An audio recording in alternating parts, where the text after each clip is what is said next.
Hello friends, welcome to FSC channel. दोस्तों, FSC channel में आपका स्वागत करता हूं। और दोस्तों, ये वीडियो लेकर आया हूं उत्तर प्रदेश यूपी पुलिस के फायरमैन और जेल वार्डन के पोस्ट से रिलेटेड आपकी तैयारी के बारे में। तो जो भी स्टूडेंट चैनल पे पहली बार विजिट कर रहे हैं वो लोग चैनल को सब्सक्राइब कर लें, जिससे आपको टाइम टाइम पे जॉब से रिलेटेड, वैकेंसी से रिलेटेड अपडेट मिलेगी और साथ ही जो भी आपके कमेंट्स मिलते हैं उस पर वीडियो मिलती रहेगी। जैसा कि दोस्तों आपको पता होगा कि उत्तर प्रदेश पुलिस भर्ती एवं प्रोन्नति बोर्ड लखनऊ ने नोटिस जारी किया और उसने 1 तारीख को ये नोटिस जारी किया। और उस नोटिस में आपको पता होगा कि सितंबर माह में इस एग्ज़ाम को कराने के लिए ये नोटिस दिया है। जैसा कि आप देख पा रहे हैं ये नोटिस है और आपको पता होगा कि सितंबर माह में एग्ज़ाम कराने के लिए बताया है, लेकिन एग्जैक्ट डेट नहीं बताया है कि किस तारीख को होगा, लेकिन सितंबर माह के अंतिम सप्ताह में एग्ज़ाम कराने को बताया है।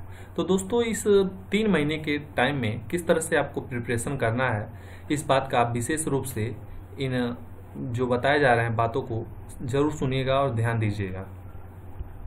दोस्तों, सबसे बड़ी जो गलती होती है वो होती है सिलेबस को लेकर, क्योंकि बहुत सारे ऐसे स्टूडेंट होते हैं जो सिलेबस को बिना पढ़े ही तैयारियां करते जाते हैं और जब तक एग्ज़ाम नहीं हो जाता वो लोग ऐसे ही अंधाधुंध पढ़ते रहते हैं और क्या पढ़ रहे हैं उन्हीं को पता होता है। क्योंकि दोस्तों, यदि सिलेबस से हट के आप कुछ भी पढ़ेंगे और आपको लगेगा कि हम तैयारी कर रहे हैं, तो ये तैयारी कोई औचित्य नहीं रह जाएगा और आप एग्ज़ाम में सही मार्क्स गेन नहीं कर पाएंगे। क्योंकि दोस्तों, जब तक सिलेबस आप नहीं जानेंगे और मिलाएंगे नहीं कि क्या दिया है, तब तक कोई फ़ायदा नहीं है। तो दोस्तों, इसकी सिलेबस को देखा जाए तो यहाँ पे देखिए लिखा है general science, Indian history, Indian constitution, Indian economic and culture, Indian agriculture, commerce and trade, population, environment and urbanisation, geography of the India, natural resources revenue, police and general administration system, human rights, internal security intelligence in Uttar Pradesh, India, international relations, national and international current affairs, national and international organisation, monopolisation and its impact, cyber crime, commodity and service, prices and honours, country, capital, currencies, important days, research and discovery, books and their author, social media, communication. ये जो भी दिया है syllabus में दोस्तों, ऐसा नहीं है कि आपके लिए नया होगा। यदि आप इसके पहले भी तैयारी किए होंगे यूपीपी की या फिर अदर एग्जाम्स की, जो भी अधीनस्थ सेवा चयन आयोग कराता है, या फिर एग्ज़ाम आप जो भी दिए होंगे, तो ऐसा नहीं है कि इसमें आपको कुछ नया मिलेगा। क्योंकि दोस्तों, इससे रिलेटेड आप क्वेश्चन खोजेंगे तो आपको प्रीवियस ईयर एग्ज़ाम में बहुत सारे क्वेश्चन आपको मिल जाएंगे। अब इसमें हिंदी की बात करें तो देखिए, हिंदी और अन्य भारतीय भाषाएं, हिंदी व्याकरण का मौलिक ज्ञान, हिंदी वर्णमाला, तद्भव, तत्सम, पर्यायवाची, विलोम, अनेकार्थक, वाक्यांशों के स्थान पर एक शब्द, समरूपी भिन्नार्थक शब्द, अशुद्ध वाक्यों को शुद्ध करना, लिंग, वचन, कारक, सर्वनाम, विशेषण, क्रिया, कालवाच्य, अव्यय, उपसर्ग, प्रत्यय, संधि, समास, विराम चिन्ह, मुहावरे, लोकोक्तियां, रस, छंद, अलंकार आदि, अपठित बोध, प्रसिद्ध कवि, लेखक, उनकी प्रसिद्ध रचनाएं, हिंदी भाषा में पुरस्कार, विविध। अब दोस्तों, सवाल आता है कि हिंदी किस बुक से पढ़ें। तो आप कोई भी एक बुक उठा लेंगे, ऐसा नहीं है कि किसी बुक का मैं प्रचार करूंगा, लेकिन यदि मैं अपना सजेशन से बताना चाहूँ तो आप कोई भी बुक, चाहे वो लुसेंट की उठा लीजिए या फिर पीएन पांडे का उठा लीजिए या अदर जो भी ये मार्केट में जो भी बुक्स होंगे हिंदी के, उनको उठा लीजिए और एक ही बुक को आपको कई बार पढ़ना है। ऐसा नहीं कि केवल एक बार पढ़ लिए तो आप बुक ही पढ़ डाले हैं, ऐसा नहीं होता। क्योंकि दोस्तों, बहुत सारे ऐसे स्टूडेंट होते हैं, एक बुक पढ़ेंगे हटा देंगे, दूसरा बुक ले लेंगे, फिर उसको पढ़ेंगे हटा देंगे, और यहाँ तक कि उन्हीं बुक में से क्वेश्चन आते हैं और उनसे पूछ लिया जाए तो बता नहीं पाएंगे और कहेंगे कि हम सारे बुक्स, इतने बुक्स खत्म कर दिए। तो इसके पढ़ने का कोई मतलब नहीं रह जाता है। एक ही बुक को आप कई बार पढ़िए। यदि कई बार पढ़ेंगे तो आपको कई प्रश्न और कई उत्तर मिलेंगे और बहुत सारी चीज़ें आपको समझ आ जाएंगी। और जो भी लोग कॉम्पिटिटिव तैयारी करते हैं, अपने से सीनियर जो भी होंगे, उनसे पूछिएगा, वो ज़रूर इस बात को मानते हैं कि एक ही बुक को कई बार पढ़ने से ज़्यादा लाभकारी होता है कई बुक पढ़ने की अपेक्षा। यहाँ न्यूमेरिकल एबिलिटी देख लीजिए, number system, simplification, decimal fraction, HCM, LCM, ratio and proportion, percentage, profit loss, discount, simple and compound interest, partnership average, time and work, time and distance, use of table of graphs, mensuration, arithmetical computations, analytical function, miscellaneous. तो ये math है। अब math में तो आपको पता ही होगा, कुछ ज़्यादा तो है नहीं, लेकिन फिर भी जो है उसी में से आपको पढ़ना है, ना कि इसके एक्स्ट्रा पढ़ना है। यहाँ पे मेंटल एबिलिटी देख लीजिए, logical diagrams, symbol relationship, interpretation, perception test, word formation test. ये दोस्तों समझ लीजिए रीजनिंग का चैप्टर है, केवल नाम चेंज है, लेकिन आप इसको रीजनिंग मानिए। ये मेंटल एप्टीट्यूड देख लीजिए, ये थोड़ा सा आपको अदर एग्जाम्स की अपेक्षा अलग पढ़ना पड़ेगा। जो इस वैकेंसी की खास बात है और सिलेबस की खास बात है, यही आपको थोड़ा अलग पढ़ना पड़ेगा, क्योंकि यदि आप उत्तर प्रदेश पुलिस सेवा विभाग में आप जाना चाहते हैं तो थोड़ा इसका नॉलेज आपको बहुत ज़रूरी है। और ये IQ, ये भी रीजनिंग का ही पार्ट समझिए, और ये रीजनिंग एबिलिटी। तो दोस्तों रीजनिंग कैसे कवर करेंगे, इसके लिए भी आपको सबसे बहुत ज़रूरी चीज़, चाहे रीजनिंग हो या मैथ हो, इसके लिए आपको प्रैक्टिस करना ज़रूरी है। एक बार सारे चैप्टर्स को आपको पढ़ना है, उसके बाद उसके रिलेटेड जितने भी क्वेश्चंस प्रीवियस ईयर में पूछे गए हैं और ऐसे क्वेश्चन बन सकते हैं या फिर मॉक टेस्ट के द्वारा आपको पूरे कवर करने हैं, और कई बार उस चीज़ को मतलब रिपीट करना है और आपको लगाना है। दोस्तों अब हम बात करेंगे कि नंबर पक्का कैसे करेंगे, यानी कि किस सब्जेक्ट को ऐसा पढ़ लें कि वहाँ से 100% श्योर है कि यहाँ से हमको नंबर गेन कर लेने हैं। दोस्तों हिंदी हुआ, आपको हिंदी इस तरह से पढ़ लेना है कि यहाँ से कोई गलत होने के चांसेस ना हो, क्योंकि दोस्तों GS जो है वो बहुत बड़ा है और उसको समझ लीजिए आकलन नहीं है कि कहाँ से क्या पूछेगा।